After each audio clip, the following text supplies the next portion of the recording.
All right, here we are. It's cold. It's probably not cold where our guest is, but I know where Rudy and I am. It's cold.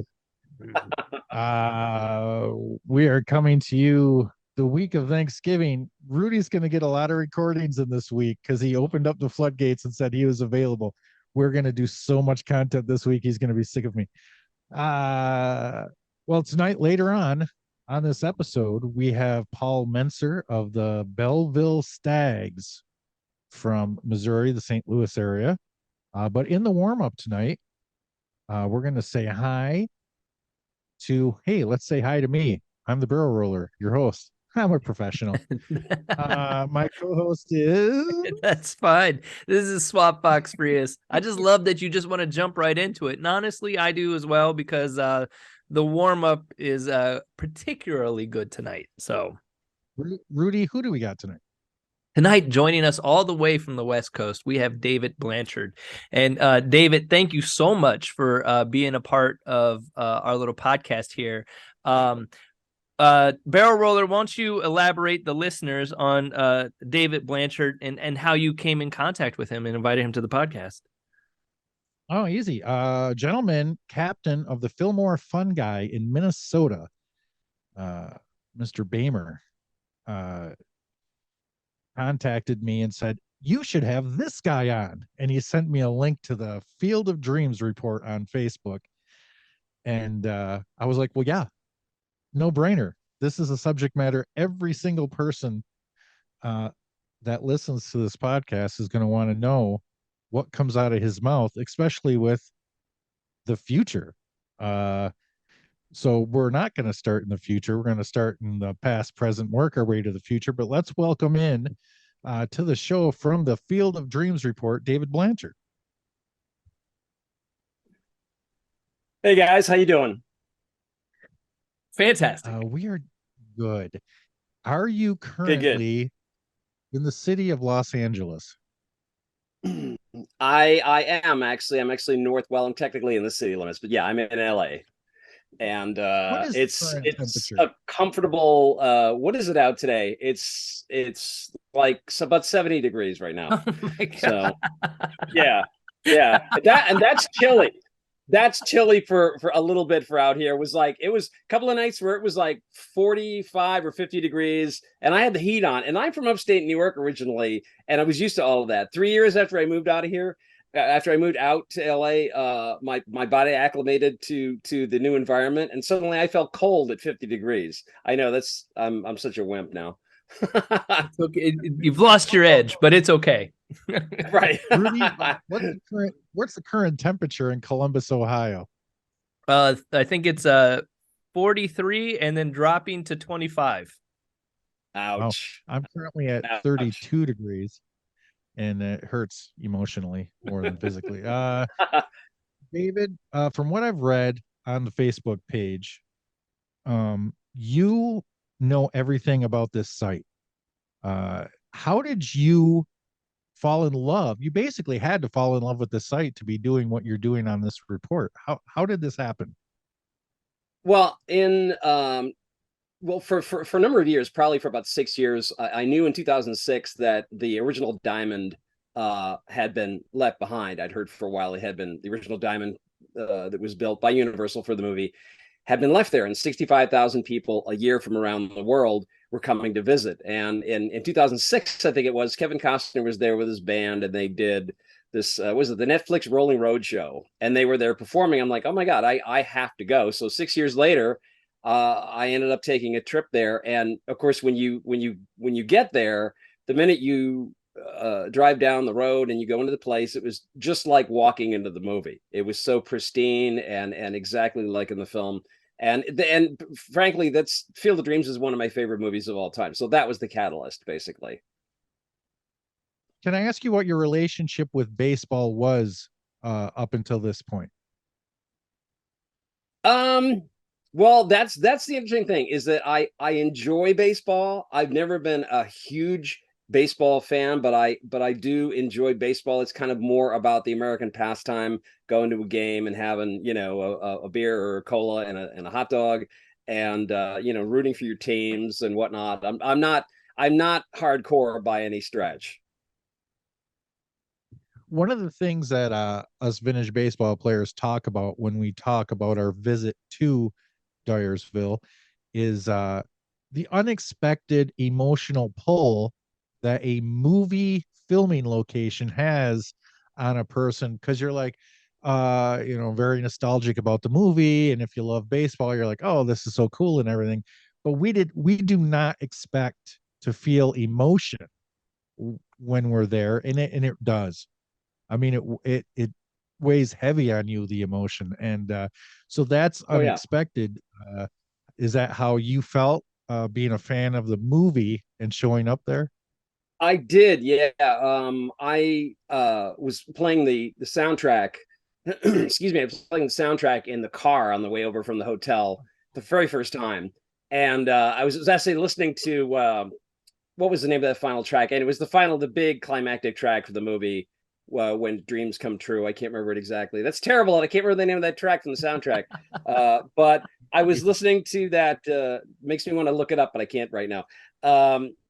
It was sort of the final big climactic track on the soundtrack, and we pulled up, and there was this big crescendo, coincidentally, listening to the soundtrack in the car. Right when we pulled up, there was this big flourish, and we pulled in, parked the car, and my mouth was just on the ground, because I was just amazed at how exactly like it appeared in the movie, for so many reasons, because I love the movie. I love the message in the film, the whole father-son redemption, that connection. And yeah, I got out of the car and took a glove, brought a glove with me, and suddenly I heard some guy back at me saying, hey, and I didn't know if he was talking to me. And then he said, hey, again. He's right in back of me, and he was in a pickup truck, and he goes, is this, and I turned around, he's looking right at me, and he goes, hey, is this heaven? And exactly like Kevin Costner, I just turned around and I said, no, it's Iowa. And he just waved and drove off. And then I went out to the field, and I had my earbuds in. I was listening to the soundtrack, continuing to listen to the soundtrack. And I just started crying when I went out there, because that movie just means so much on several different levels, that I just was like, I was to tears, going there and just breathing it all in. So it was definitely a deep emotional sense that a lot of people get for a lot of different reasons. Also for the father and son connection, love of the movie, love of baseball. Yeah. So that was my first experience. And we were there for probably like an hour and a half, just taking everything in. Can you give us a quick rundown of what has happened with that field since it was left behind from the movie? I'm assuming what you're about to say is something you've said 1,000 times. So what is the quick history post movie?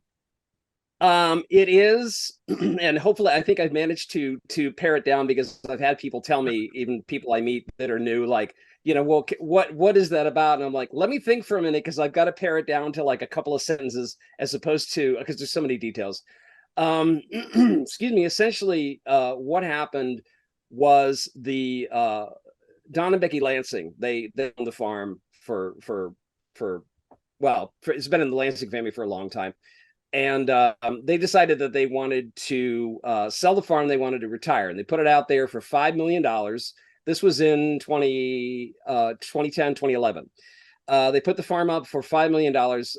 It sold for $3.5 million to a developer by the name of Denise Stillman from Chicago. She had worked in mostly in the medical field, but she was now becoming a developer, and she wanted to she wanted to buy the property. They sold it to her with the plan of she was going to build 24 baseball diamonds, turned into a big baseball campus, almost like the new Cooperstown. The problem is that the minute that she came in with this plan to the city and presented it, the corrupt members, and I will use that very specifically, corrupt members of the local city council, with dollar bills spinning around their head, said, oh, wow, hey, we got to do whatever we can to ensure this is going to happen, because it's going to be a big boon for our town of 4,000. It's a farming community of 4,000 people. So in doing so, excuse me, I'm just getting over a cold. I don't have any water next to me here. Essentially, what happened was, with their dollar bills spinning in their head, they decided to, what ultimately became illegally taking away the right to protest this development, they took it away from all the surrounding farmers and neighbors. When that happened, that group of farmers and landowners all got together and they created this group called the Residential and Agricultural Advisory Committee, RAAC for short, and they sued the city of Dyersville to regain their law-given rights. At that same time, Denise Stillman brought a lawsuit against all of her neighbors, essentially to just shut them up, to scare them off. Hopefully they go running for the hills, but they did not do that, and they continued to stay the course. And then we were off to the races. That's not the end of the story, but I mean, that's how everything started. And then I had been there in 2012. It was July 2012, where what I had just described about going out to the field and it being a very emotional experience. And I knew this thing was happening, and I went into town and had my White Sox cap on that I had bought in advance. And like, you went to the field today, yeah? And we went to a restaurant. I said, yeah, it was so great out there. And this woman said, there's a lot of people in town who are very concerned about this development happening, and how is it going to affect the land out there, the farmers, the city, the whole thing. So when I got back, I looked more and more into this, and I found the Facebook page of this woman, Denise Stillman, and her company called, her company was Go the Distance Baseball, but the development was called All-Star Ballpark Heaven. And that's where I first really heard about this whole development. So that was kind of the beginning. Obviously, I would say that the things that you heard in town that day are what spurred you to take an interest in this subject matter. Yeah, absolutely. I went over to the Facebook page of this All-Star Ballpark Heaven development and saw what they were going to do. There was a big artist's rendering up at the top of the Facebook page, and it was kind of like, where's Waldo when you're trying to find the Field of Dreams movie site. It was very hard in this big sprawling complex. And I got on there and I said, firmly but respectfully, I said, hey, I'm just concerned about this is going to change the whole sort of dichotomy, the atmosphere, the ambiance of the place. It's one baseball diamond in the middle of Iowa farmland that goes all the way to the horizon. That's the allure. And why I'm just very concerned about this. And I posted a couple of comments. Well, they removed my comments and they blocked me from the page. So right after that, and this is just very randomly, I decided to create this Facebook page. The original name of it was Save the Field of Dreams. Later on, which is probably like 2 years ago, I changed it to the Field of Dreams Report. But originally it was called Save the Field of Dreams. And and I basically what I would consider the presenting unfiltered news about what was going on out there. So Major League Baseball comes in and builds a stadium. Rudy, how did you feel about it when you heard about that? And how do you feel about it now? And then we'll have David tell us something about that. So my first experience at the Field of Dreams was in the mid 90s or early 90s. The Ohio Village Muffins took a trip out to the Field of Dreams. They're a vintage, one of the first vintage baseball teams in the country. And it was a magical place. We had seen the movie, and the place meant so much to many people. One, because of the movie, and two, because of the allure that there's a baseball field in the middle of nowhere. And just being out there and standing at home plate, looking out and just seeing corn, nothing else. That it's something that sticks with you and it lasts with you. It's beautiful. And then when I heard they were going to put a major league ballpark in, I was hoping they were going to try and somehow incorporate the original field, but I realized soon that wasn't going to be possible. So when I actually did see it, it's a little heartbreaking. I'm not going to lie. We've some teams in the community have made a recent visit out there, and they posted all their pictures, and the pictures are beautiful. It's just a different feeling because there's a picture from home plate looking out into the outfield, and you see these huge stadium lights, and you can see the structure of the stadium out there. And I don't want to take away from anybody's experience, but for me, that would lessen it a little bit. And having returned there, what was that, Beryl? 2015, you and I went out there? Yeah, something like that. Yeah, and that was just a beautiful night. Like it was a beautiful evening. The rain had stopped and it felt like the universe had opened up the skies for us so we could play baseball in the evening out there. It was something special. And I personally feel like it's kind of lost that thing that made it special the more they develop it. That's what I feel. And David, I'm sure that you are about to tell us just about the same thing about how you feel about that ballpark, but maybe I'm wrong. Tell us your perspective on that current existing ballpark.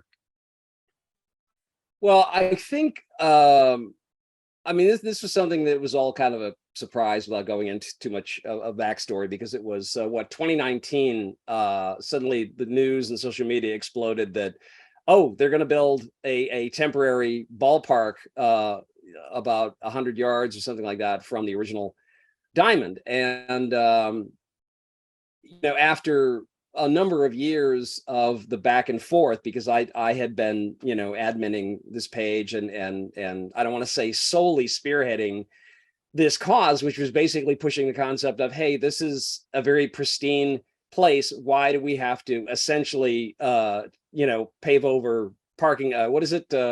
Pay paradise to put up a parking lot. That's kind of that's kind of really that's a lot of it. But I mean, initially it was also about how all of that was going to inflict trouble upon local farmers, safety, the environment. There's a whole raft of larger issues, but just in and on itself, as far as the Field of Dreams, it does take away, it does diminish the simplicity. And I felt, that I had mentioned a couple of times way before this, and I feel still now with this, course, is too late.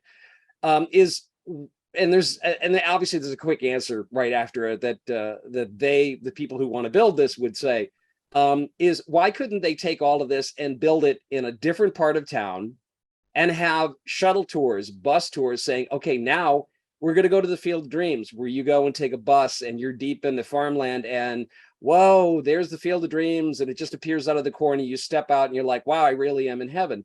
But now, as you said, when you're out there in the outfield, because I was there, by the way, for the Yankees White Sox game in 21. I was there last year and attended the game, which was amazing. I have to say, it was a fantastic event. I can't say a negative thing about that, because I think that went off really well. Costner, everything was such an emotional thing.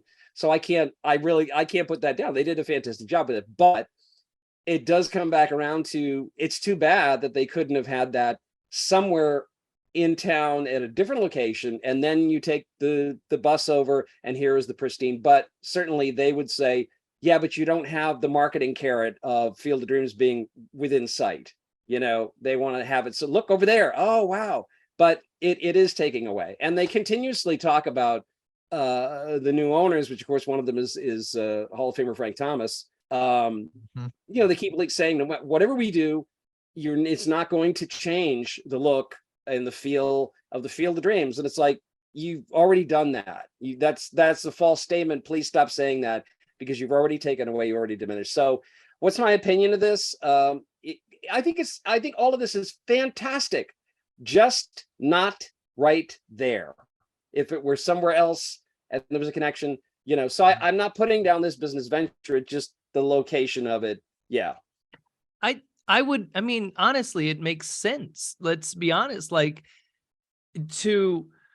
because this would be a big boon for the community and of Dyersville. Like the economic ramifications would be immeasurable, honestly, if it was someplace else. Because I also feel like when they say that it's not going to affect the aesthetic or appearance or the feeling you get of the Field of Dreams, I feel like those people haven't actually been there prior to the new developments, because they don't really have that frame of reference. So I 100% agree. Could the community use it? Absolutely. would it be better served someplace else, tying in the original site without disturbing all the space around it that made it special? That could happen. But yes, you spoke something to me that triggered me, and I wanted to agree Oh, no, it's fine, wholeheartedly. But there is, I have to say, there is an interesting point about that, to the benefit of the community. Yes, there has been some, when these last, like now there's been 2 games there. There has been a benefit to the community, some financially. But the one thing that was noted, and even when I was there last year, is that all of these people came in, they all drove in, they went to the game, and they left. They knew that there was perhaps there's a brand new brewery that's downtown, which I went to last year. There's a museum, which is really, it's a small museum there, if you've been since they've opened that. That's really wonderful. It's a history of everything, and it's a really wonderful museum, and I've been there. But I can't really say that there's definite figures about this, but talking to a lot of people in town, which I've continued to do, is that people drove into the event, and they had all their food and merch and everything like that. It was all right there. And then when it was done, they left. A lot of people did not go to downtown Dyersville, and the whole thought of, hey, this is going to be great for the community. And now they're building a hotel. I'm sure you've heard about all this. They're building a hotel across the road. No, across Lansing Road. So that's where we're going with this. Is you go up and look for, right now as we speak, they're raping the land around the field that we love so much to do. You could put it that way, yeah. Yeah, they're destroying it. I mean, this is my opinion. They're destroying it. I mean, it's I could have dealt with the ballpark out that they played one Major League Baseball game at once a year. I would have lived with it, and I'd have been okay with it. But what they're currently doing, which is what the next question is for you, David, what they are currently doing is an abomination and is going to totally kill the aura of the place. And I have heard so many vintage baseball players say that they're not even scheduling to go back in the future because it's going to be ruined, they feel. So, David, as we speak, they're ripping up land. I know that. What is their plan totally for the very soon future? Okay, well, what they're doing right now, they started at the very end of September they've begun turning ground to build 9 baseball and softball diamonds that are to the north of the Field of Dreams movie site. Excuse me. They want to do that. Well, they're doing that. One of the local residents has one of the farmers there. He has a couple of drones, and we're trying to work out for him to fly over what they're doing, because there's been no real large scale view of what exactly does the place look like right now. So we're trying to work out flying some drones over to get some footage of that for the page. But they want to build they're building 9 baseball diamonds, but they're going to build a hotel, as I just mentioned, right across on the other side of Lansing Road. It's going to be like 135 rooms. You know how that right before you get to, as you're Lansing Road, you turn in that little dirt road that leads directly to the field, and you go over a bridge, goes over a creek. Right before that bridge on the left, there's going to be an amphitheater with seating for events that are going to happen there. Yes. Yeah. They want an RV. They're going to put in an RV park. They're going to put in a picnic area. They're going to put in jogging, running, walking trails. They want to have, team facilities and Olympic pool and what am I leaving out? And the kitchen sink. Yeah. They are doing all of this. If you take a look online, and you'll see there are some I actually have the artist rendering and more information on my Facebook page on the Field of Dreams Report Facebook page that has the artist rendering and all the rundown of what they're doing there. But that's also online, and on their Field of Dreams movie website, they talk about it. They obviously think that doing all of this is going to increase the numbers of people coming. It's going to increase revenue with all this extra stuff, and it probably will, because there's going to be so much more stuff added onto it. But exactly, yeah. But it's So they'll always in the future be able to point to numbers and say, see, Yeah, but it sounds like they've created an isolating economy for themselves and not this town of Dyersville, with like the people being able to show up, purchase all of their food and all of their needs at this location and not the town, and then bail, leaving the town with nothing but having to deal with all of this traffic and all of I am floored. Oh my goodness. Exactly. That is clearly what they're looking to do, is to make it so they are all inclusive. You can go and stay there. All your food is there, facilities, merch, because they have the baseballism store that they built in place of the old small town souvenir stand. They tore that down, and they have this big baseballism stand. And of course, you can go in there and buy t-shirts for $35 and $40. You can buy hoodies for $80. And there's no Field of Dreams merch in that store. It's all baseballism. If you want Field of Dreams merch, get onto their website. So they're replacing, it's really like Field of Dreams is like, hey, we've got this, and we've got the MLB stadium, and we got these camps and these baseball diamonds. Oh, and Field of Dreams is oh, remember that? Oh, that's over there. It's kind of like ... And also that's there. So the town is hoping, oh, we're going to make all this money, but no, people are going to go there. They're going to stay there. They're going to eat there. And that's how it's going to go. And all of this, by the way, is expected to be completed by 2025, which includes the hotel across the road. Yeah. So they're about to learn a valuable lesson, and that lesson is less is more, because they are going to hear so many negatives from this, not just from the town. The town is probably going to be upset for years. They're never going to get over this emotionally.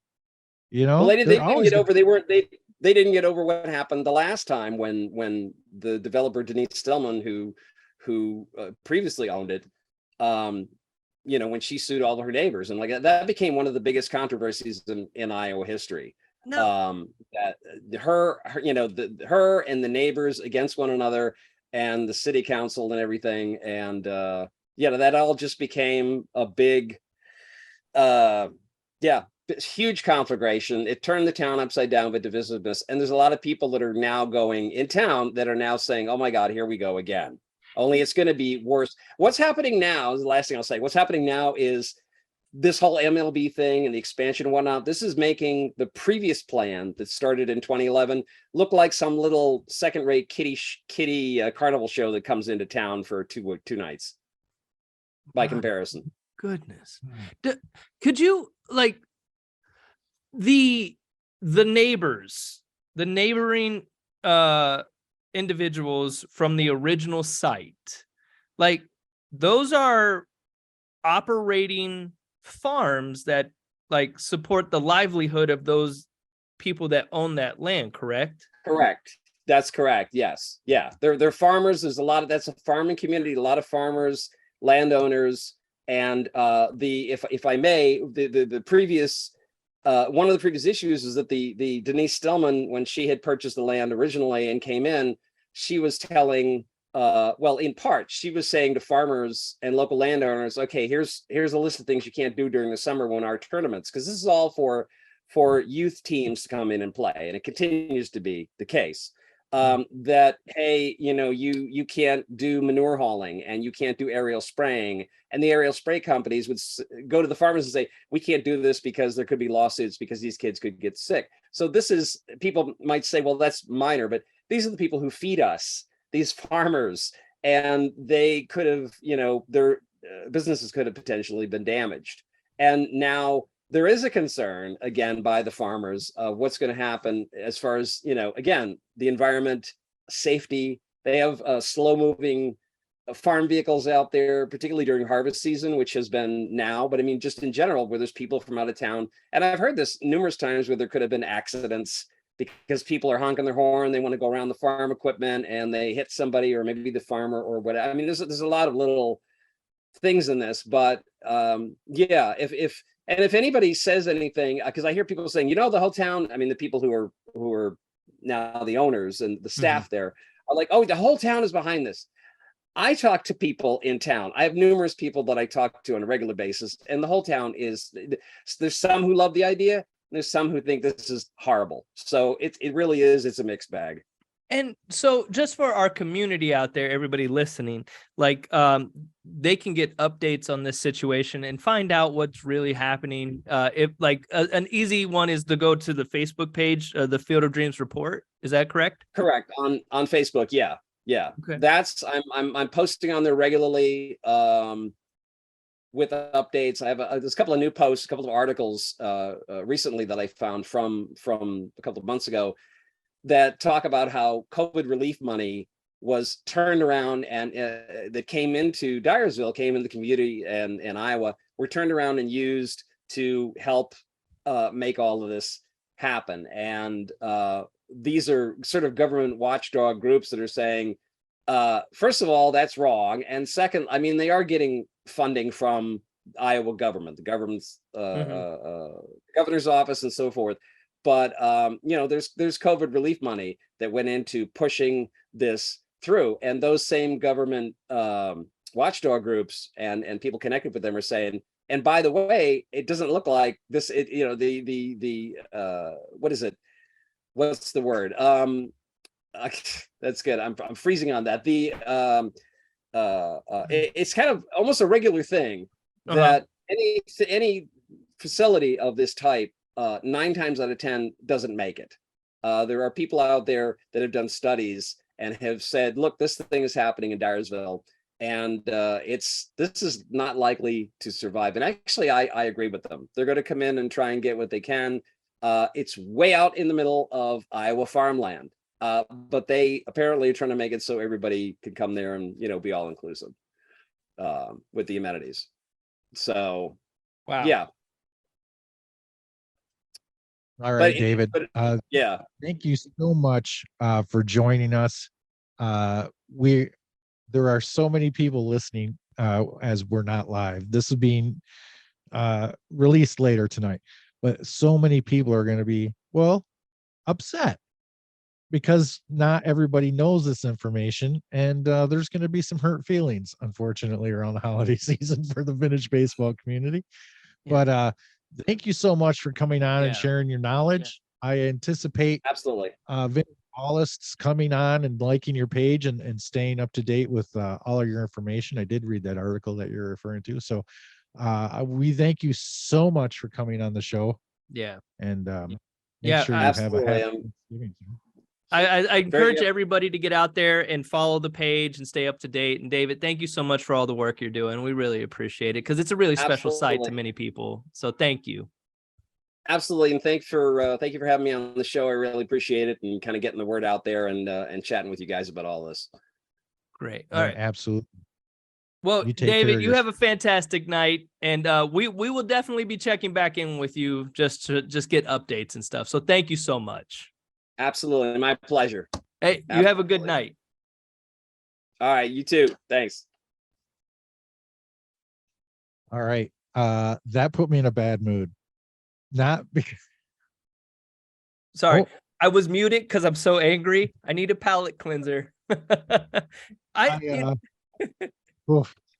He's a great guy. No, he's fine. Yeah. He was great and so knowledgeable and knew everything. He didn't have to think about anything. No, a great guest. Terrible subject matter. Like so depressing. Yeah. Is Paul here? Yeah, Paul is here. Let's get this palate cleanser in the room. That was Paul. There's a lot of pressure on Paul. There's great point. Oh. Hi, Paul. Hey, barrel roller, how are you? Good. You're currently being recorded, just so you know. That's good to know. I appreciate the warning. We just finished our interview with David Blanchard of the Field of Dreams report.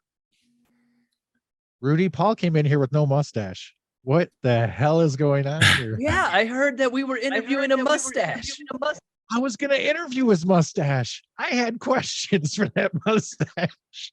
I'm sorry to surprise you, gentlemen. at my advanced playing age, I needed a little more aerodynamics. So lost it a few matches ago. There's one on the wall for posterity. There we go. I like it. So if you go through the pictures of Paul Mentzer, am I pronouncing that right? Mentzer? Yes, that's a very good pronunciation. Thank you. Rooster, I believe, is your vintage baseball moniker. You are correct, sir. 2 for 2, 2 for 2.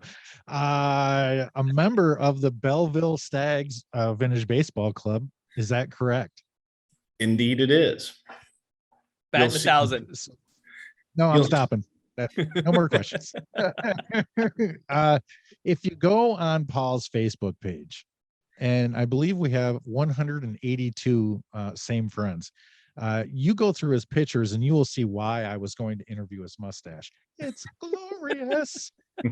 Do you shave that in the off season? It went away about a year and a half ago, and for lack of better reasons, I had trimmed it down and I wasn't comfortable with it, so it completely went away. I'm at a point where starting from scratch is just going to be the best thing to do to really bring it back out. Well, this has been an interview a year in the making, and I'll tell you why, because I did not share this with him. We have not hit the St. Louis area yet. I have not. In the 171 episodes we've done, we have not done anybody around the St. Louis area. But a year ago, so that would have been season 2, I contacted Paul and I'm like, I know I've seen pictures of Paul. I've heard of the Belleville Stags, even though I've never had any direct contact with them, playing against them or anything, but in another red and white uniform, because we love red and white and vintage. Everybody does. I contacted him.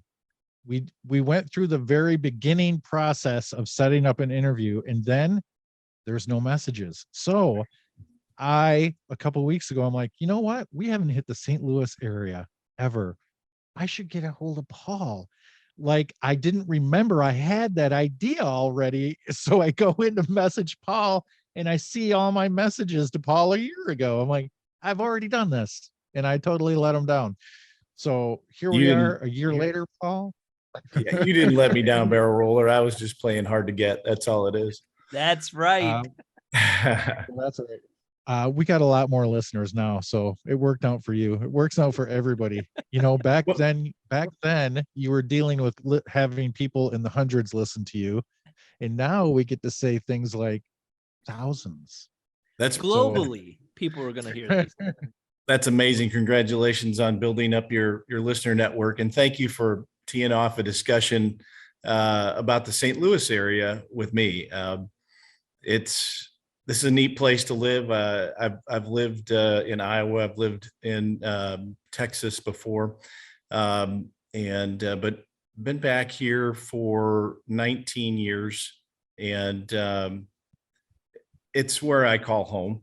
I married a wonderful girl from Wisconsin, and my in-laws and married in family are up there. So we travel a little bit back and forth to Wisconsin, and we lived in Dallas, in Carrollton, Texas, but St. Louis is home. I'm on the southwestern side, southwestern Illinois. So we're just 15 minutes from downtown St. Louis, and Belleville is the county seat for St. Clair County. Belleville's kind of centrally located when you think of the southern Illinois clubs and then the St. Louis clubs that are across the river. We kind of landed in a sweet spot right here in Belleville, and so it's convenient for teams from east and west to join here. Tell us about the Belleville Stags, for those listening that aren't familiar with your club at all, like me. Sure. Well, you'll see stag gear and stag logos that are historically significant. In 1860, there were somewhere around 12 breweries in the corporate city limits of Belleville, Illinois. It was a German immigrant town, and the brewing heritage here was the longest brewery in town was Stag Brewing. So you'll see on the back wall and on some of our gear, the font that we share with Stag Beer logos. It's what we picked up on. There was a Class D minor league affiliate in the 30s that, they were sponsored by the brewery, and they played as part of the Browns and part of the Cardinals organization. There were some beer league softball guys that were called the Stags for a little while, but our founder, Dutch, who you're friends with on Facebook, many listeners are, he created the Stags with respect to our hometown and the brewing heritage and the beautiful logos that they have. And I guess we just finished our 10th season. So, the Stags were his brainchild. I got to be a charter member. His daughter and my daughter both played softball in the Belleville Corey League, and we met through that bat and ball sport before I knew anything about vintage baseball. And Todd introduced me to the Stags, and I went out and fell in love with their uniform and bought them a bunch of beer and wouldn't let go. And here we are. That's Yeah, the way to join a absolutely. team. That's The right. picture I was sharing on social media of you, and I think you saw it, is you in catcher's garb. It looks like 1880s baseball. What year do you guys play generally, and do you play everything? We generally play 1860 rules. Thanks for taking that picture. That was taken at French Lick, Indiana, down in southern Indiana, where the Blues host pretty well annually host a get together 2-day event on the historic grounds of the West Baden Hotel. It's super cool and beautiful. You talk about enchanting places to play. It's one of them. Mhm. It's in September with the fall foliage and the backdrop of an early turn of the century high roller hotel that had its own golf course, its own velodrome, its own baseball fields. They hosted spring training for the Cubs before they won their first World Series. They had the Pirates, the Cardinals, Wow. the Reds, the White Sox. So a lot of baseball history on those grounds. And that picture was taken when we had an opportunity to play White River. And it's interesting you mentioned, what years as we prepare for 2023, we're going to play some 1880s full catcher gear, the partial gloves. We're going to do some multi-year events. The guys up in Bloomington, Illinois have been playing some golden era games. We've had one like 1915 match here in St. Louis. So the topic of town balls come up. We may try that in 2023. That'll be a trip. Yeah. Looking forward to it. We call ourselves just, formative baseball. Typically play 1860. Other clubs in the area sometimes do 58, and sometimes we play 64, like when we've gone to down to Tennessee. We have played 87 rules in Michigan. Stags had a notorious trip up to Greenfield Village at one point in time. Notorious, and then only 3 Stags made the trip. Okay. And we were joined by the Franklins, and as you all know, Scrappy's team and Hatchet's team, and we had to come up with some type of explanation why there are 3 Stags on the field when we were the featured club. So Duke, Jim Biggs, and I, over a couple of cigars and some whiskey, came up with a story of how the Stags were coming out of Cleveland on a steamboat. And as we were enjoying our evening cigar on the upper deck, things just blew up, and the steam engine blew, and we lost the majority of our club. Dutch clutched onto a whiskey barrel. He drank the contents to survive and floated to shore. But Stella and Duke and Rooster made it to Detroit and were able to play. So. See, I hope everyone listening is taking notes, because that is an acceptable excuse for missing a vintage baseball event and match. That right there, that is the level we all should strive to achieve, ladies and gentlemen. When you have a extraneous circumstances like that, the club just couldn't quite be there. Yeah. Anyway, yeah. Thank you. I appreciate that, Rudy. That's a vintage baseball epidemic. The club just can't be there. Happens every weekend, multiple times, somewhere all over. Yeah. You brought up the town ball. Paul, you might not know this, but you can go back in the Roller on the Barrel archives and listen to our 5th most downloaded episode ever, when we talked to Daniel Jones from 21st Century Town Ball. Did Daniel present at the VBBA conference in 2022 earlier this year? Yep. Okay, so Dutch hooked up with him, and that's that's where we are taking this into 2023. Thank you for giving me that source so I can pass it on to Todd. Yeah, it was it's labeled as Roller on the Barrel Extra number 4, released on March 30th, 2020. So we've had the opportunity as the Capitals to play one town ball match in Gettysburg with the Philadelphia Athletics, and it's something that is still stuck with us today. We are striving desperately to get a town ball match here in Columbus, Ohio, because it was so much fun. So I'm really excited for y'all. We hope it takes off. Rudy, your brother has played for the Stags. I don't know if he shared that with you, if you recall. Oh, I recall. Oh, absolutely. Yeah. Right Every team that my brother plays for, we as a family collectively hear about it. So because there used to be a competition between him and my father, who played for the most teams, and Ian surpassed Dad a few years ago. So he's an honorary Stag. I don't want to put that moniker on him, but he was pretty excited about it.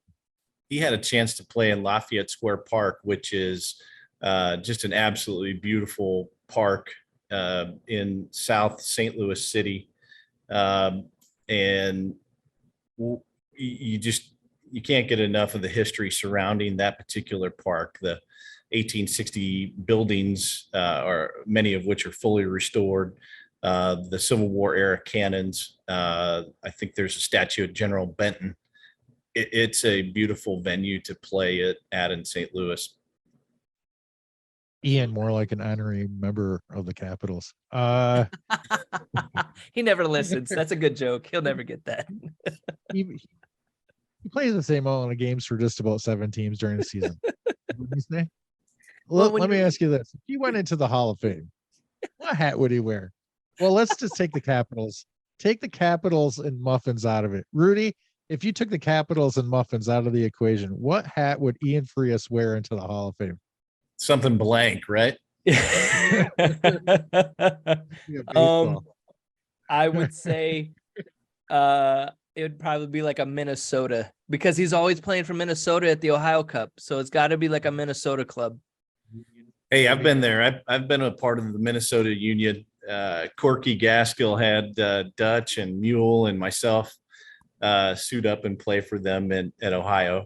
Yeah. I don't think the Stags have officially played in Ohio at the Cup, but we infiltrated as part of the Union, and in the all-comers match on Friday before that, we snuck in with our Stag uniforms. Heck yeah. found it on the Ohio Village promo picture too. We were pretty well placed on it. That's a pretty good placement. You guys made you. I like how you snuck in there. That's how you do it on the all comers match. That's it. So I completely understand. Hey, Paul, you were talking about the event that the Blues put on. What is the big event in the St. Louis area that you guys all look forward to every year? Well, we call it, it's very original. It's called the St. Louis Cup. The St. Louis Brown Stockings have hosted this event, I want to say 7 years now, somewhere in the realm of 6 or 7. And it's always in the later weekends of July. We crank it up real nice and hot. I know the heat index was over 100 this past year, just to weed out the folks that, give us some competitive advantage. Now we play in Forest Park, St. Louis Cup. I jotted the dates down. It's July 29th in St. Louis in Forest Park. We couple that with a baseball Cardinals game on a Friday night. This year in 2023, we'll have a Cardinals and Cubs matchup at Busch Stadium on Friday night, the 28th. And then Saturday, the 29th, everybody plays at least 3 matches. Some teams opt out and say, hey, we want to do 2. But Tony Lightning Wicker, the captain of the St. Louis Brown Stockings, is always looking to invite folks in.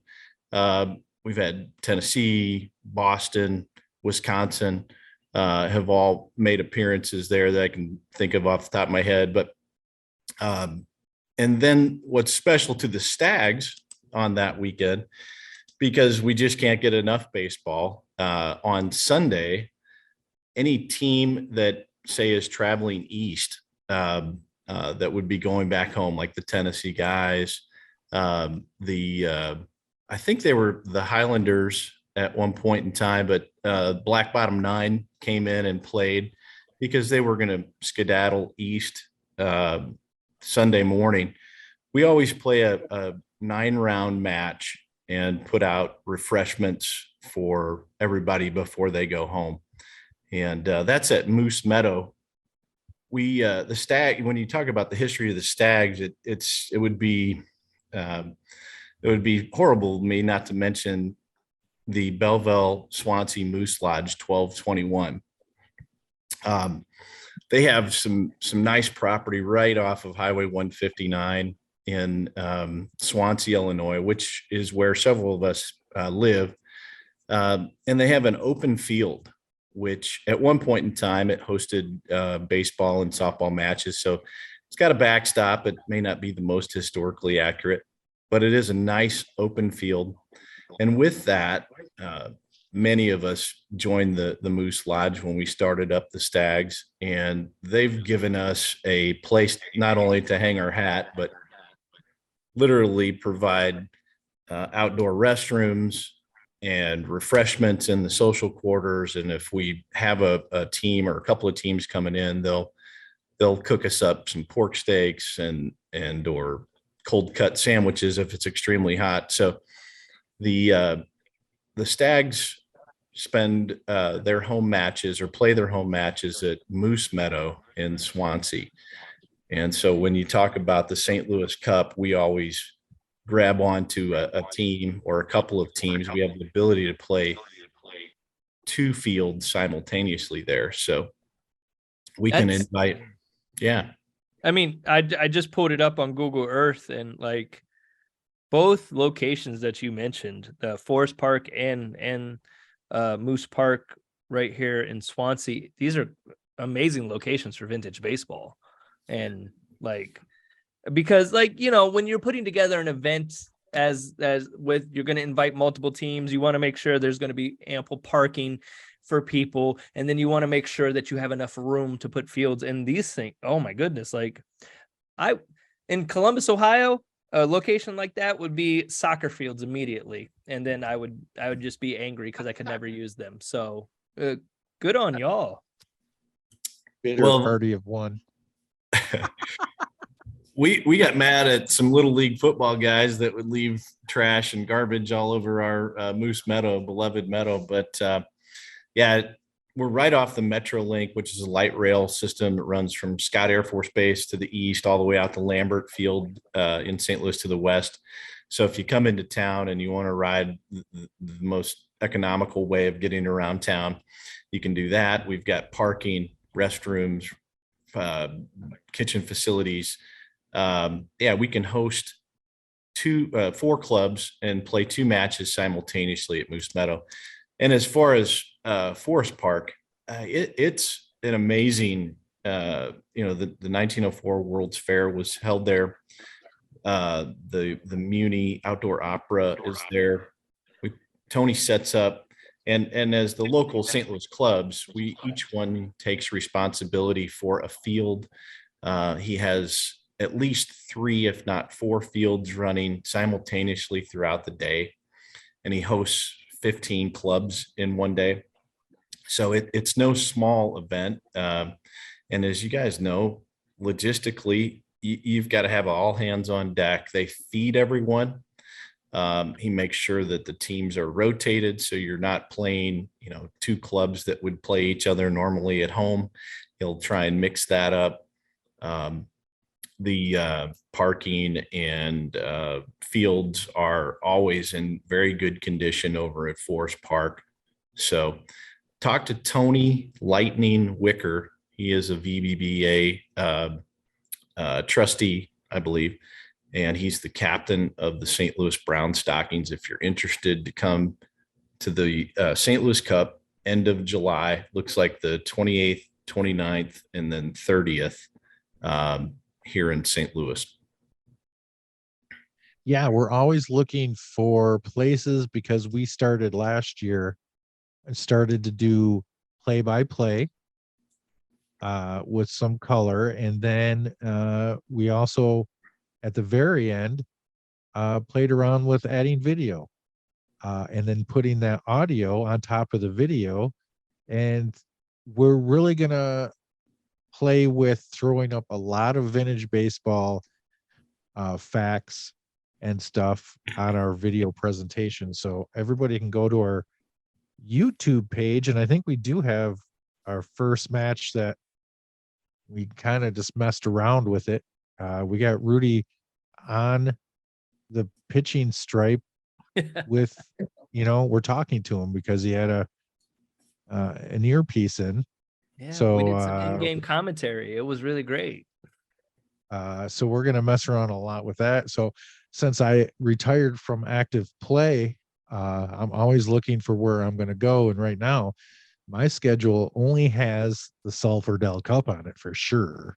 It might have the Ohio Cup if the Ohio Cup is the week before Sulphur Dell, like it was this last year. So I'm eyeing up the St. Louis area at the end of July right now. I mean, honestly, with the exception of the extreme heat at the end of July, like you have situated yourself into a really nice pocket where there's not a lot vintage baseball wise, event wise happening in that time frame. Because speaking solely from Ohio and the Midwest, like it's right in between Akron Cup, Gettysburg, and the World Tournament. So like I don't know if you know this, but I have been writing notes down furiously because I want to make sure I get all the information out, because I think all of our listeners, this sounds like an amazing opportunity to play some vintage baseball in a new location that people don't normally go to, especially if you're in the state of Ohio. 15 fields, 15 clubs, and I know 3 fields for sure, if not a couple of more. But and there's a lot to do in and around St. Louis. Great zoo, the Arch grounds, which there are some games being played at the Arch. But when you travel in, those of us that have some time and can take a long weekend, a Friday night, a Saturday, and a Sunday, really make it worth the trip. Wow. Yeah. In the Midwest, tell me if I'm speaking out of turn, Rudy, but Michigan and Ohio clubs don't even talk about the St. Louis area as far as scheduling. I mean, I've never heard it even come up as.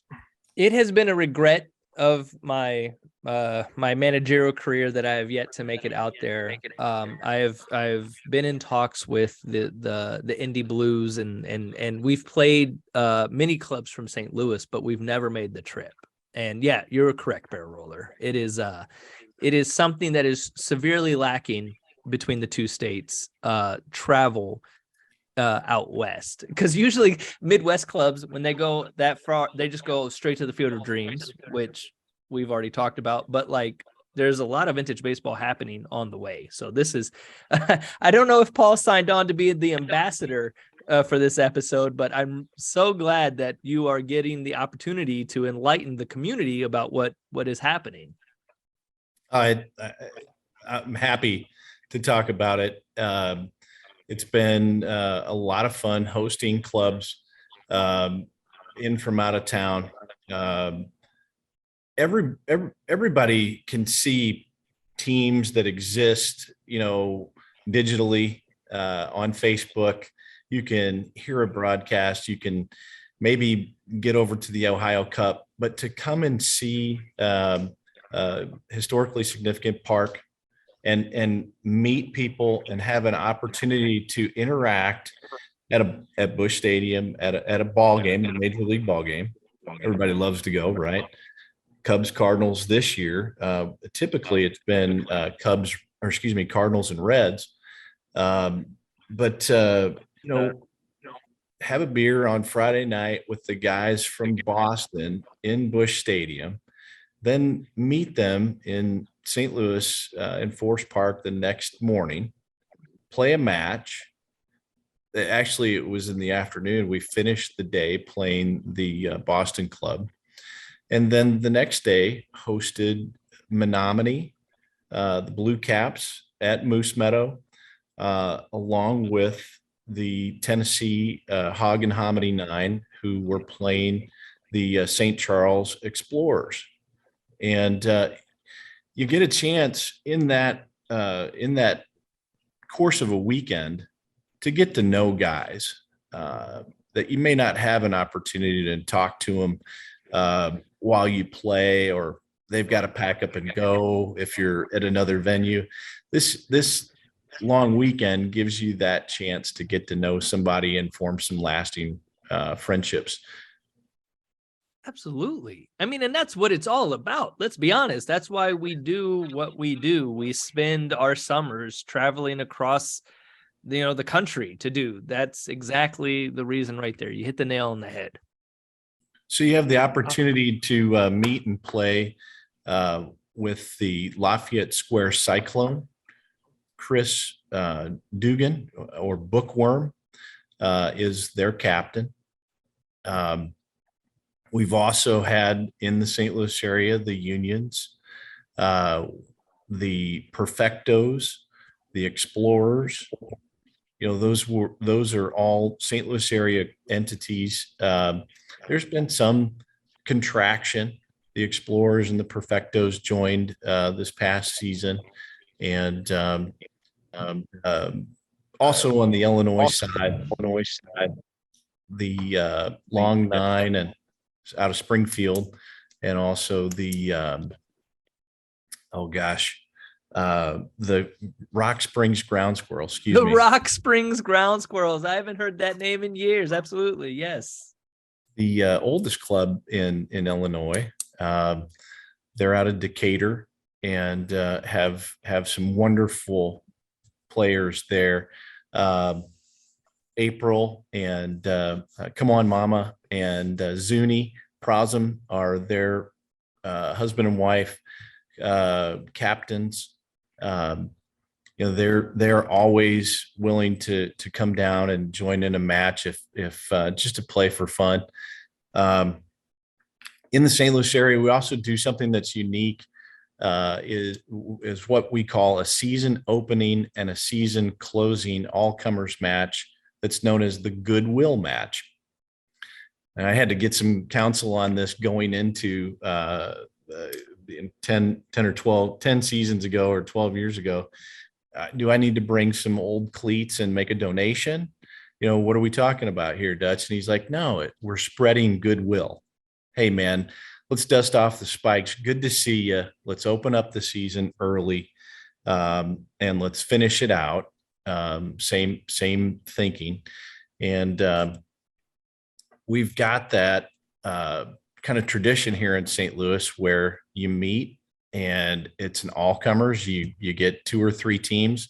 We've had as many as 40 people on St. Patrick's Day come out and play.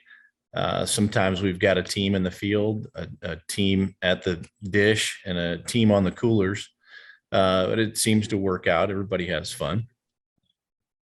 But I'm looking at your schedule this last year, and that goodwill match happened on March 26th. What was the temperature on March 26th?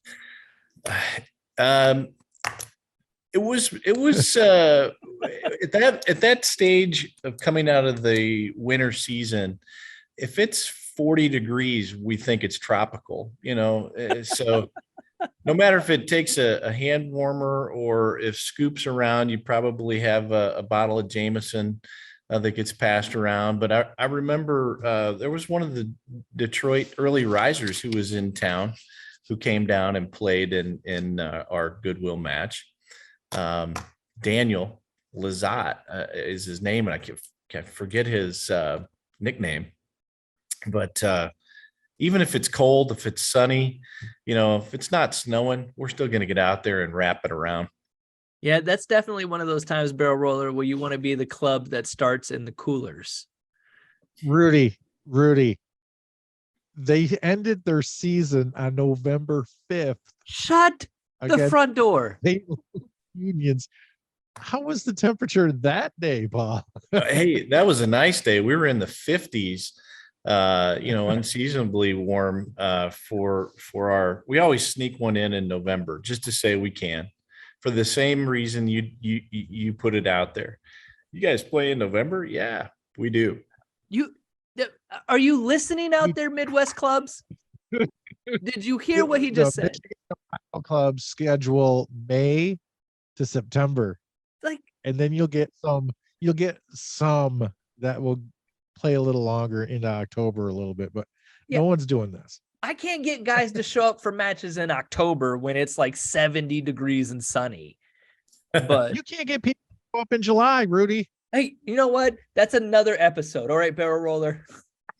We deal with that anymore. It seems like it's an all-comers thing. I know that we're going to do that in 2023. We're going to do an 1886 all-comers match. And I think we're going to do that in June.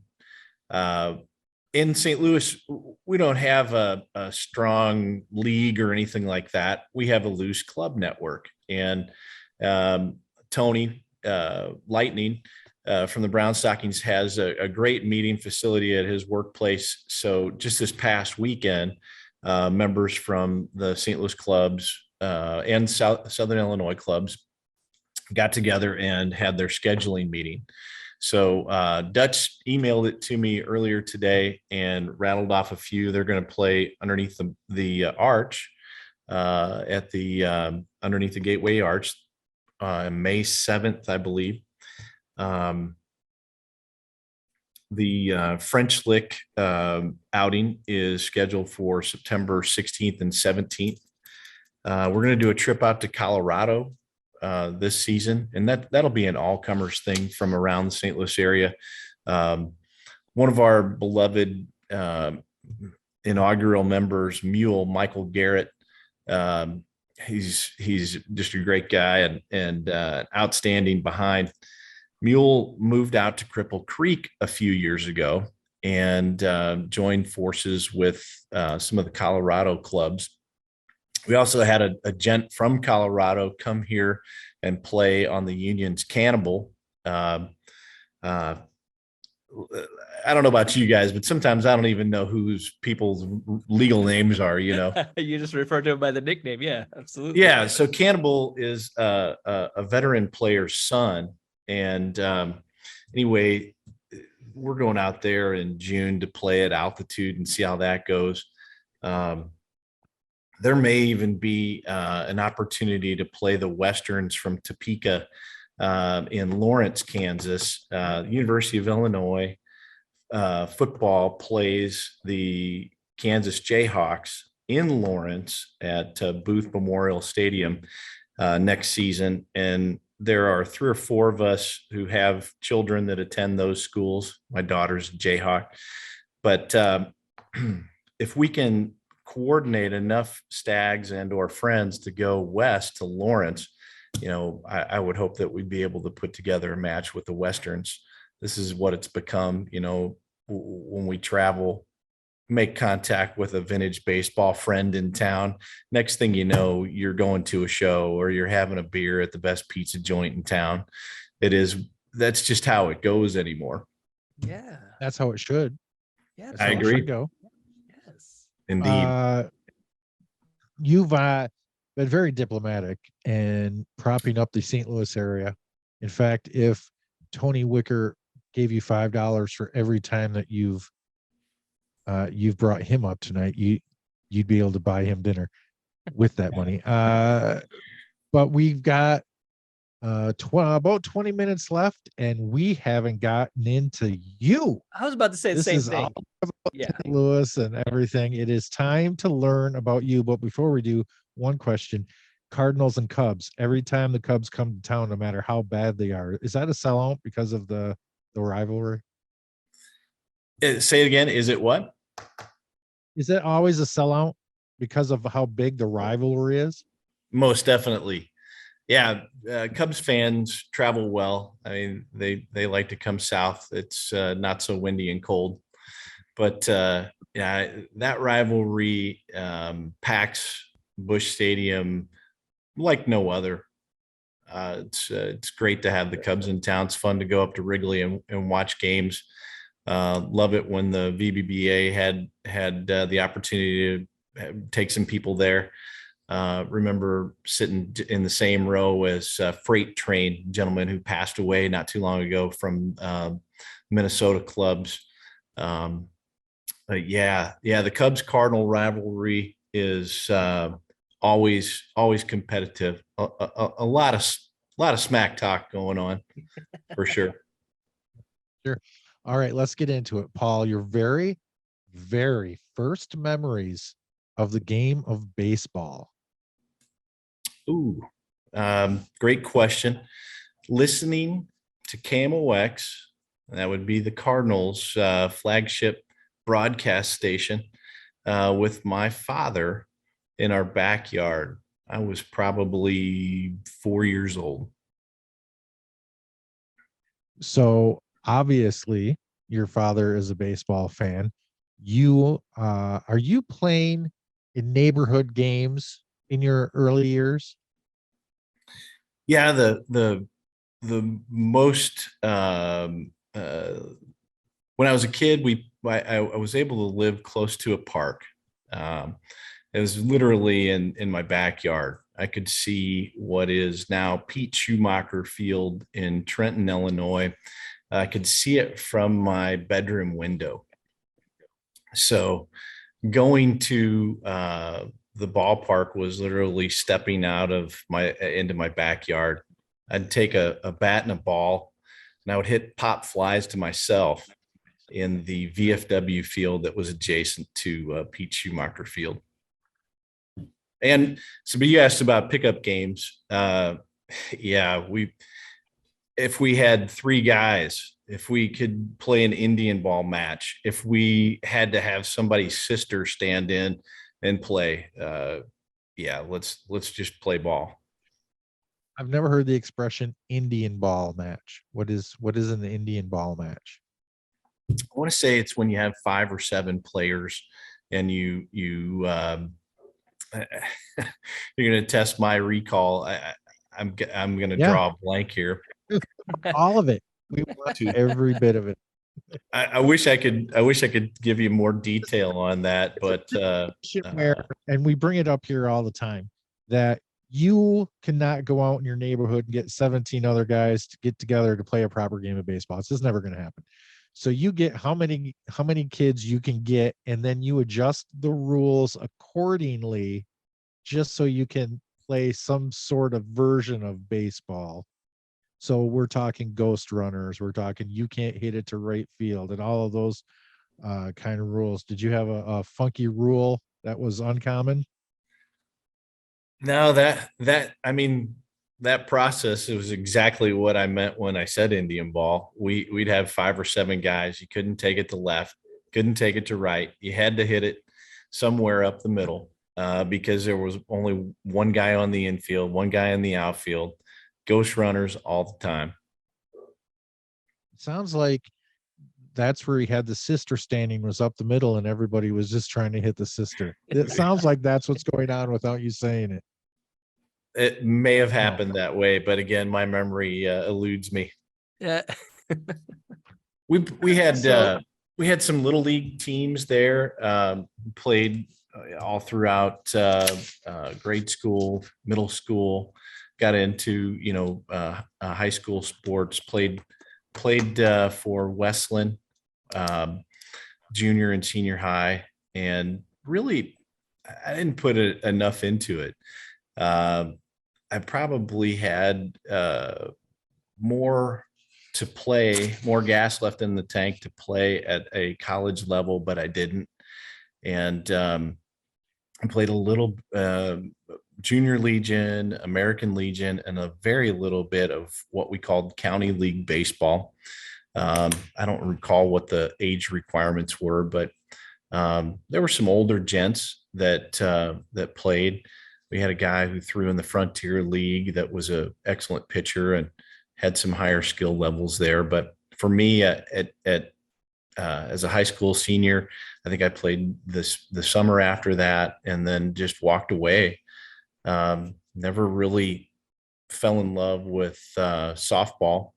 Couldn't slow my swing down, would pop up or strike out and get frustrated and walked away from it. So at 40 years old, to learn about vintage baseball, man, what a reawakening for me. And just the pure joy of going back out and using a wooden bat and cracking a ball.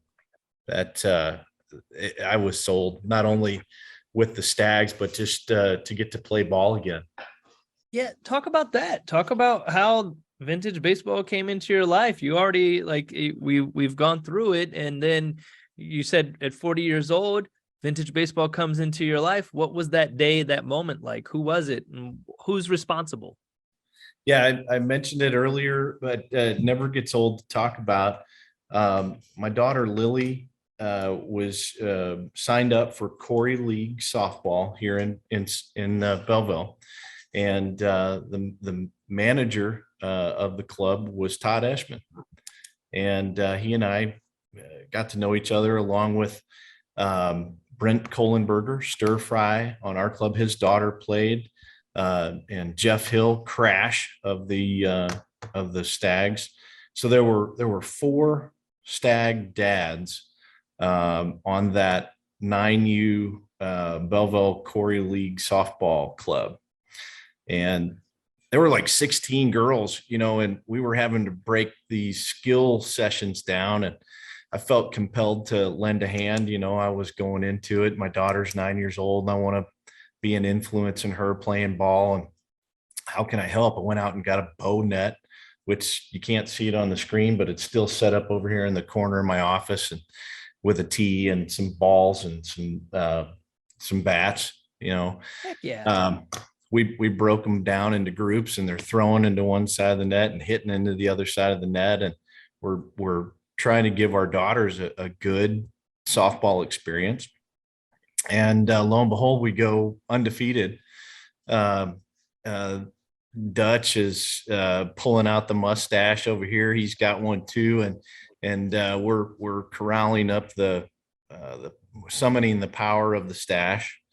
It's hanging in the dugout, and So we get to know each other through our daughters playing softball. And he tells me, hey, I got this thing going on out here. It's called vintage baseball. And you ought to come out to the Moose and check it out. We're going to be playing next Saturday. And I had no idea what he was talking about. I'm like, vintage baseball? What in the world is that? He explains it to me roughly. I still can't get my head around it.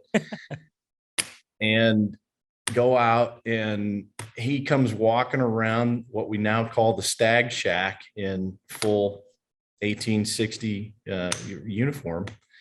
Actually, it's more like an 1870s Federal League uniform. We have knickers that allow us to run a little faster and high socks.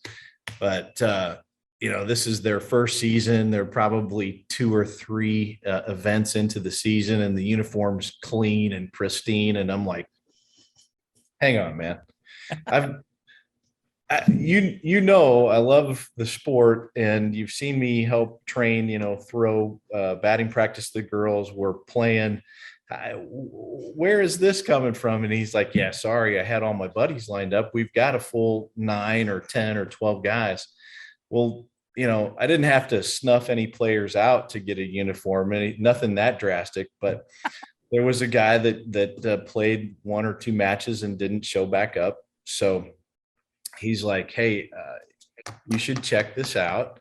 And again, I bought a copious amount of Stag beer and was like a Klingon monkey. I just wouldn't let him go. He drugged me around on his leg, and I demanded a uniform. And the next thing you know, I'm on a field at a stagecoach stop outside of Jacksonville, Illinois, playing first base for the Stags. And our hurler that day, Higgins, pulls me aside and says, hey, watch this guy.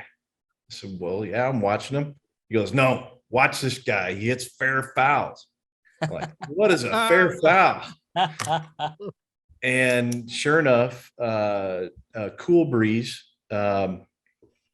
Gino, Cool Breeze from the Springfield Long Nine, proceeds to take about 6 balls foul. And I'm like, what in the world is going on here? I'm getting this workout down the first baseline. And fortunately, he pops up, and I'm able to land the ball on my chest and catch it. And I take it back to Higgins, and he's like, that's what I'm talking about. So it started through Corey League softball, and I was hooked as soon as I saw the uniform and heard the crack of the bat. That goes back to 2012. And, we had a season or a season and a half with COVID that really didn't exist as everybody went through that. But here we are 10 seasons later. I was 40 at the time, and I like to run and like to throw, and I injured myself a couple of different ways. Rudy, you talk about how, what was a big impact. That was a big impact to me. If I couldn't go out and play as hard as I possibly could, I wasn't having fun. I at that point, I wasn't in it necessarily for the love of the game. And I was probably a poor loser. I think if you talk to Bob Sampson of the Ground Squirrels or Zuni, he told me straight to my face. He goes, I didn't know about y'all. You guys came out and you hit a bunch of dingers, and I didn't know if I was going to be able to hang with you guys, because when you have a bad day, you don't want to be a bunch of sore losers. And it made an impression.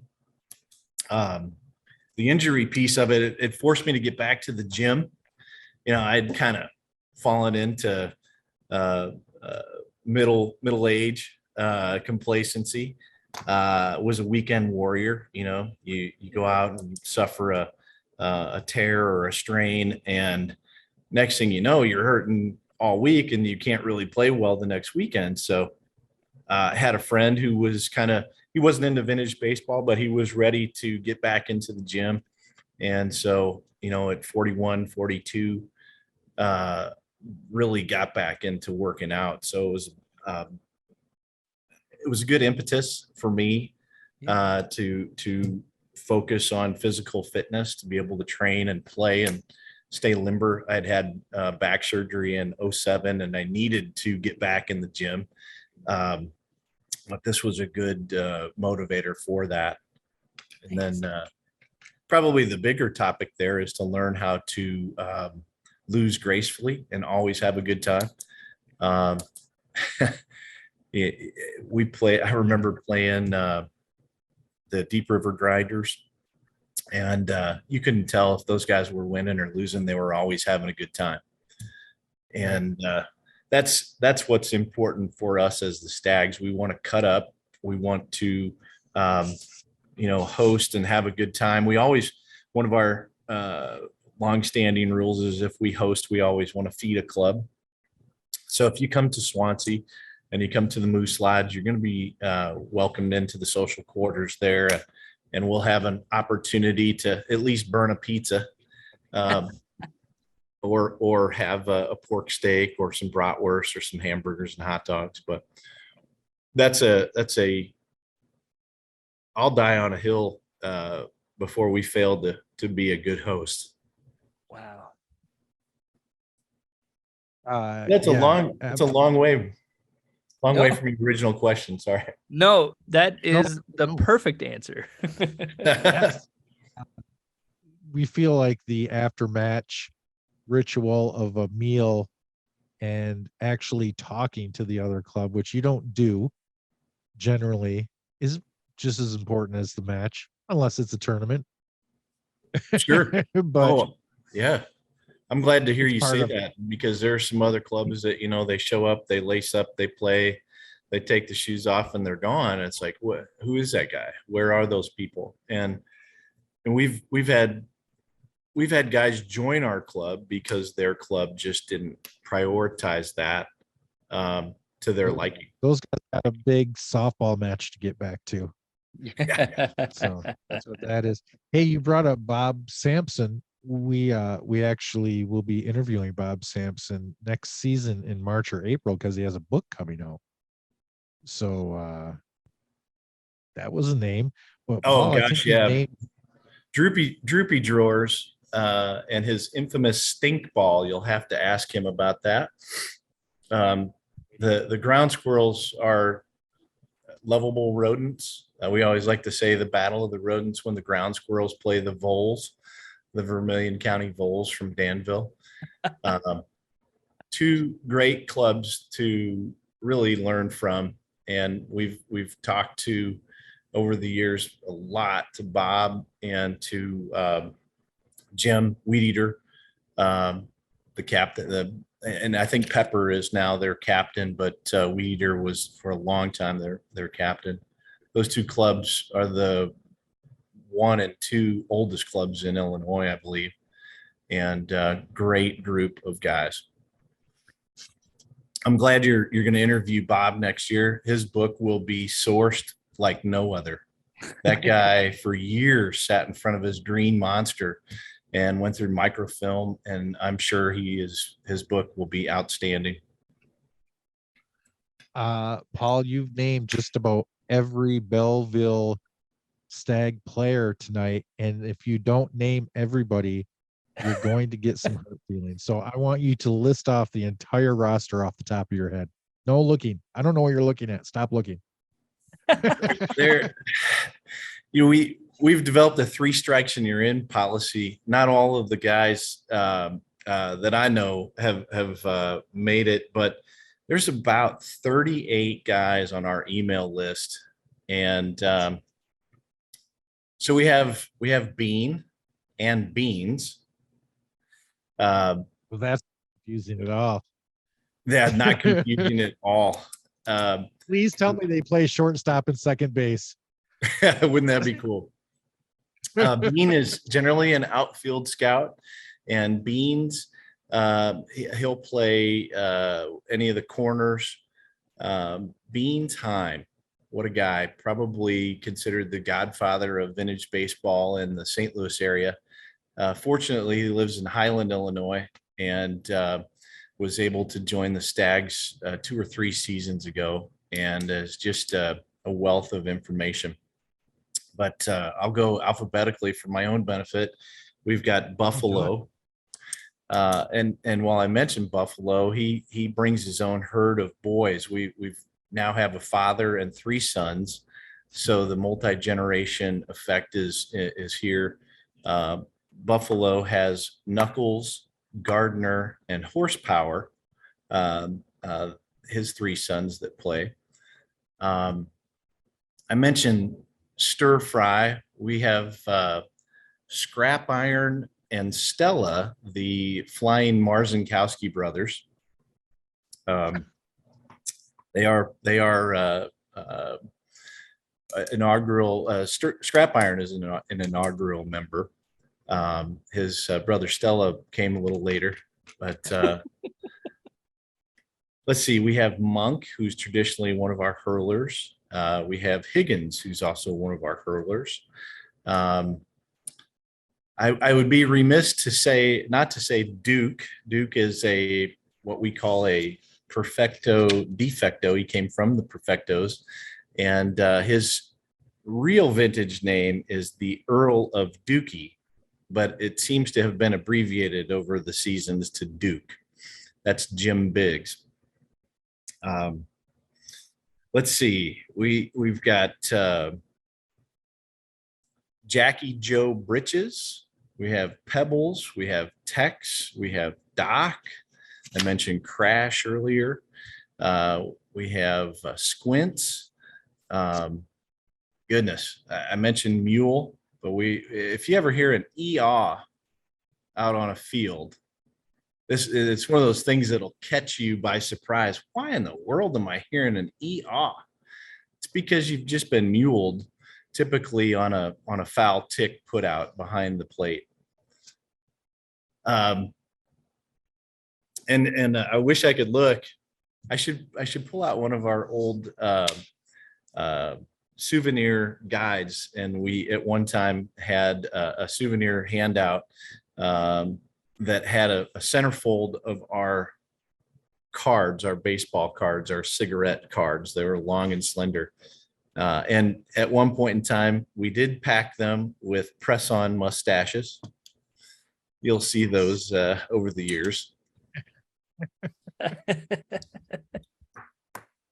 Gosh. How have I not had more to do with St. Louis area baseball? Now I'm just, I apologize to the entire St. Louis area for not coming to you earlier to get on this podcast.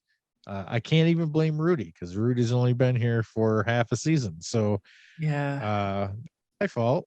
And we're going to rectify that in the future. I honestly hope it's something that is rectified throughout the community, because, like, as I've said, I've traveled to Decatur, Illinois to play the Ground Squirrels, and we have played the Perfectos, we have played the St. Louis Maroons, we have played the Quick Steps, we have played I mean, in my experience, we've played so many clubs, and we've just never made the trip. And it's really it's a disservice, because I mean, it sounds like it's thriving, and it's a wonderful community to be a part of. Rudy, do you remember? Go ahead, Paul. Don't heap so much blame on yourselves. And in the words of Thomas Jefferson, don't find fault, find a solution. That's something that I've used in personal and business circles. Sage advice 101. You can't change the past, but you can move forward and come to the St. Louis Cup, and you can reach out to captains and get to know who you want to play, whether it's guys from the Murfreesboro Clarks in Southern Illinois, or the Springfield Long Nine, or the Salmon sometimes come down, the Prairie Chickens in Bloomington, Illinois, are a relatively new club. There's a newer club called the Clippers. They're in Champaign, and they're starting a new season in 2023, a new club. So yeah, it's growing. It's metamorphosizing. I guess it's evolving in the St. Louis area. And the Cup's where it's at, as we talked about. So thank you guys. for recognizing. Again, we were just waiting for Barrel Roller to add Rudy to the team and get this listening and viewing group together so we can begin to promote ourselves here in St. Louis. You're a hell of a salesman, Paul. What do you sell? You sell something. You have sold us, you've sold the listening audience, but in your life, you sell something. What do you do for a living? I manage foreclosures and repossessions for a finance company, and we're in the housing business. So I sell affordable homes, mobile homes, land, mobile homes and land, sometimes site-built homes that are assets for this finance company. And it's 21st Mortgage. They're based out of Knoxville, Tennessee. So at one point in time, I had almost all of Tennessee in my territory. Hence, in 2015, going down and befriending the guys that started up the Tennessee Association of Vintage Baseball. And, Mule and I went down in 2015 to the VBBA convention that they threw, which was a notoriously good time. I think at one point in time, the Nashville Maroons caps were mistakenly sent to Dutch, and the Stag caps were sent to Roadblock with the Nashville Maroons. Trapper Haskins and Rocky Jackson and Uncle Jesse. I remember howling at the moon with Mule and Uncle Jesse way past closing time there in Nashville at that convention. So, I was able to travel and get back and forth. Just learned that there's a guy on my work team at 21st Mortgage who plays for the Knoxville Holstons. And a shout out to Beef Eater if he's listening there. So yeah, I work in the field in my own office, which is what you see behind me. I have right now I have responsibilities in Oklahoma, Kansas, Missouri, Iowa, Wisconsin, and Minnesota. So I travel regionally. At one point in time, I had quite a few more states, but my responsibility is to recover on the loan balances of default collateral. And so I find them, I fix them, and I resell them through a network of contractors and consignment operators in those states. I knew you sold something. It was just obvious. A couple of names you brought up. Whenever somebody brings up a name of somebody that we've had a relationship with on the show, there is an episode of Trapper Haskins in the archives.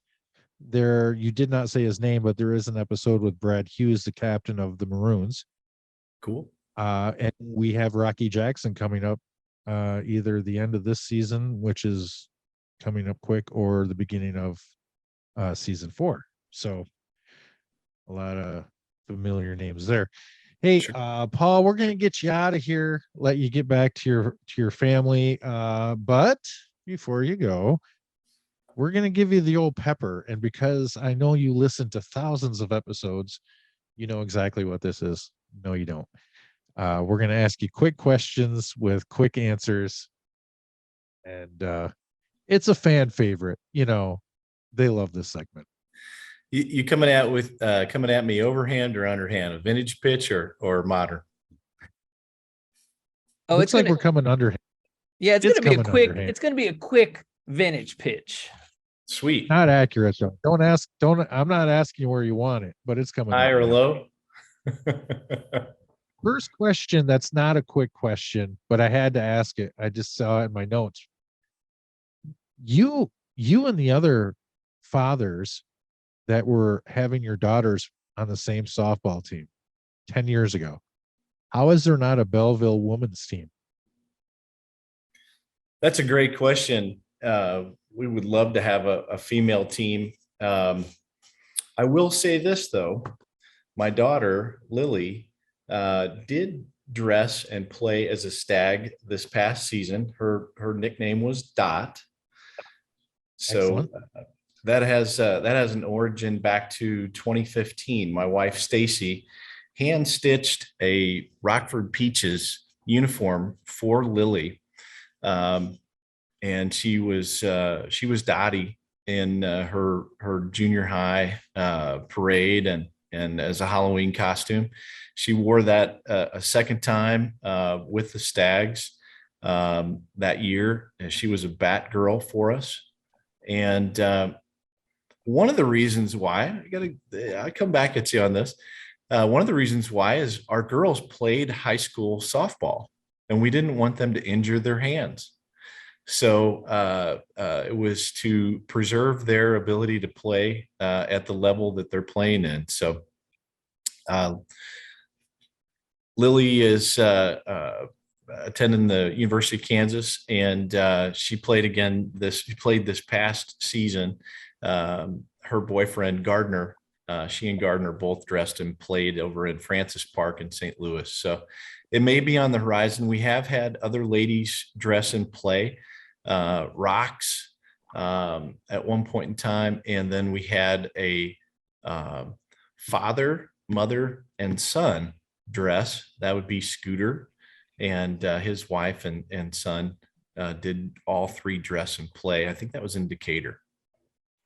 But things to look forward to for the Stags. Definitely broken the record tonight, Paul, for the names of as many vintage baseball players as possible. You've definitely set the record. Well, I can add one more. Uncle Buzz, it's his birthday today. All right. Happy birthday, Uncle Buzz. There you go. Here we go. Paul, what is a terrible Thanksgiving traditional dish that you do not like? Ooh. You can hold you can hold on the cranberry casserole, whatever you want, cranberry dish when it's coming out of the can and you just slice it up like that. I'll pass. I'd rather have some traditional cranberry chutney. What is your favorite vintage baseball field to play on? Wow, that is a great question. There's many, and to narrow it down, I'd be doing somebody some injustice. Let me rephrase it then. So let me help you out. I'm going to throw you a life preserver. Name one of your favorite fields to play on. Beautiful Trobaugh Field in Rock Springs Conservatory, which is just outside of Decatur, Illinois. The St. Louis Arch. Overrated? Definitely not. The museum underneath the arch has recently been revitalized. And when you play underneath the arch, like we did this past year and look forward to in 2023, it's awe-inspiring. You're playing literally home plate is between the legs of the arch. You're looking under the old courthouse and other places there. And man, you get like 10,000 people in a day walking past. What was the first concert you ever went to?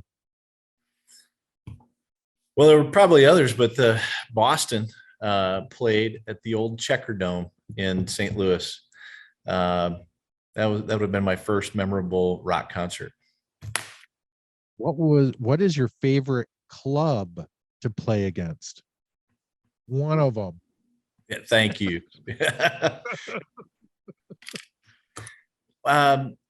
Definitely going to go with our friends in Springfield. The Long Nine have always been a club that we can cut up with. And you see guys from the Long Nine playing with the Salmon and now joining forces with the Ground Squirrels. So it's kind of a 1-3 or 3-1 answer, but the Long Nine are always a blast to play against and with. We'll take it. How do you eat an Oreo cookie? Definitely split it apart, get the cream filling out, and then crunch on the outer edges. If I have milk, it will be dunked. Okay. What are you asking Santa for Christmas? For peace and goodwill amongst men. It's been a long time since I wrote a list to Santa. How you get anything then? I mean, there's a process, Paul. I don't think you appreciate the process. Yeah, thank you for reminding me of that. You do any cooking for your Thanksgiving? I spatchcocked and smoked a turkey a season or two ago, and my wife says she'll handle it from there. She'll take that indoors. Nice. What was your first car?